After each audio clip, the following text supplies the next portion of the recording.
Ծրագրում ՀԱՊԿ-ը հստակ նշվում է որպես Հայաստանի անվտանգային համակարգի կարևորագույն օղակ, մինչդեռ այս ծրագրում ՀԱՊԿ-ը ներկայացված չէ նույնիսկ որպես առանձին քաղաքական ուղղություն։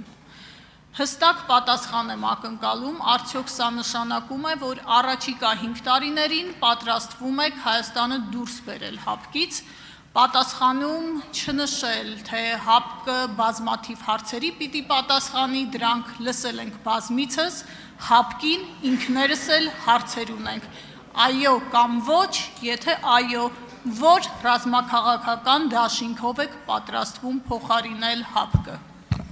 Ես ինչքան հասկացա քննարկումներին հետևելով, դուք դեռ պետք է հարցեր տաք ՀԱՊԿ-ին, որովհետև դուք եք ասում, որ ՀԱՊԿ-ին պետք։ Մենք բոլոր հարցերը տվել ենք եւ ոչ մի հարցի պատասխան չենք ստացել։ Եվ մեր նախընտրական ծրագրում հստակ գրված է, որ առաջիկա 5 տարում մենք ՀԱՊԿ վերադառնալու ոչ մի պլան չունենք։ Ես կարող եմ վստահ ասել, որ մենք ՀԱՊԿ-ում մեր աշխատանքները չենք ակտիվացնելու եւ ես գիտեմ, որ ՀԱՊԿ-ում քննարկումներ կան եւ կազմակերպությունում իդեպ կանոնադրությունը նախատեսում է նման բան, կարելի է երկրին հեռացնել կազմակերպությունից, ես շատ գոհ կլինեմ, եթե կազմակերպությունը որոշի Հայաստանի Հանրապետությանը հեռացնել հավաքական անվտանգության պայմանագրի կազմակերպությունից։ Մեզ համենայն դեպս կազատի դուրս գալ չգալու երկընտրանքից։ Մենք չենք պատրաստվում, այո, ճիշտ եք, կառավարության ծրագրում հավաքական անվտանգության պայմանագիր կազմակերպություն արտահայտություն չկա, հիշատակում գոնե մի անգամ չկա, որովհետև հիշատակումը, ինչպես դուք նշեցիք, էլ չենք կարող ասել, այն ժամանակ գոնե գործընկերային տրամաբանության մեջ էինք, ասում ենք դե հարցեր պետք է տանք, պատասխաններ պետք է ստանանք, լավ այդ կարանք մի տարի տենց ասենք, կարանք 2 տարի տենց ասենք, 3, լավ 5 չեք կարող ընդհանուր տենց ասենք։ Մենք բոլոր հարցերը տվել ենք, ոչ մի պատասխան չենք ստացել, հետևաբար ՀԱՊԿ-ի վերաբերյալ մեր հետաքրքրությունը սպառված է։ Արձագանք։ Դուք նշեցիք, որ տեխնիկական հնարավորություն կա երկիրը դուրս բերելու, հեռացնելու, արդյոք սա նշանակում է, որ դուք կոմպլեքս ունեք ինքներդ այդ քայլին դիմելու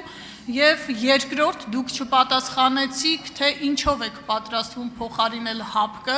երկիմաստությունը բացառելու համար հստակեցնեմ, արդյոք Հայաստանը մտադիր է գնալ դեպի ՆԱՏՕ-ի անդամակցության ուղղությամբ, որտեղից մենք հրավեր չունենք, թե ձեր նպատակը թուրք-ադրբեջանական տանդեմի հետ ինչ-որ ինտեգրացիան է, որի վերջնարդյունքը Հայաստանի ապառազմականացումն է առանց որևէ ռազմաքաղաքական հենարանի։